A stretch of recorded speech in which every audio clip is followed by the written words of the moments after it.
Class 6 ये आपका chapter 3 है, पृथ्वी की गतियाँ।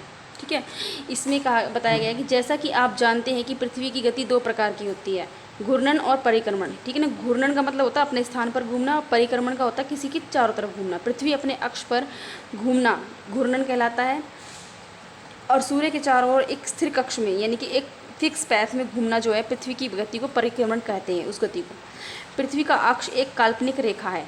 ठीक है, जो उसका अक्ष जो है एक काल्पनिक रेखा माना है, वो उसके ऊपर एक्चुअल में है नहीं, जो इसके कक्षीय सतह से 66 सही 1/2 डिग्री का कोण बनाती है। वह समतल जो कक्ष के द्वारा बनाया जाता है उसे कक्षीय समतल कहते हैं। ठीक है ना, तो कक्षीय समतल किसे कहते हैं? वह समतल जो कक्ष के द्वारा बनाया जाता है उसे कक्षीय समतल कहते हैं। पृथ्वी सूर्य से प्रकाश प्राप्त करती है। पृथ्वी को प्रकाश कहाँ से प्राप्त होता है बेटा? सूर्य से प्राप्त होता है। पृथ्वी का आकार गोले के समान है, इसलिए एक समय में सिर्फ इसके आधे भाग पर ही सूर्य की रोशनी प्राप्त होती है।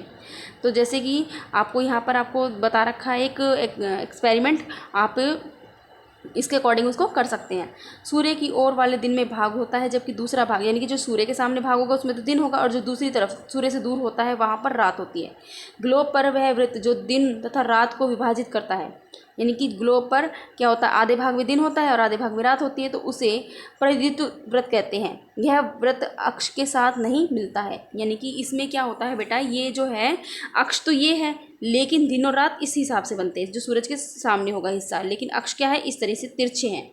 ठीक है, यह वृत्त अक्ष के साथ नहीं मिलता, जैसा कि आप चित्र 3.2 में देख सकते हैं। पृथ्वी अपने अक्ष पर एक चक्कर पूरा करने में लगभग 24 घंटे का समय लेती है, यानी कि अपनी जगह पर घूमने में।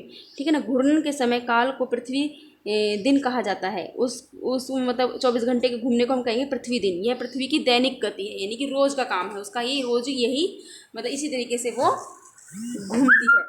उसके बाद है, अगर पृथ्वी घूर्णन नहीं करेगी तो क्या होगा, कि अगर नहीं करेगी तो क्या होगा, सूर्य की तरफ वाले भाग में हमेशा दिन रहेगा, और उसके पर मतलब परमानेंट सूर्य रिफ्लेक्ट करेगा, तो उससे क्या होगा, वहाँ पर लगातार गर्मी पड़ती रहेगी, और दूसरे भाग में हमेशा अंधेरा रहेगा और वहाँ पर हमेशा रात रहेगी, तो उससे क्या होगा, वहाँ पर ठंड जो है बनी रहेगी। इस तरह की अवस्था में जीवन संभव नहीं हो पाएगा।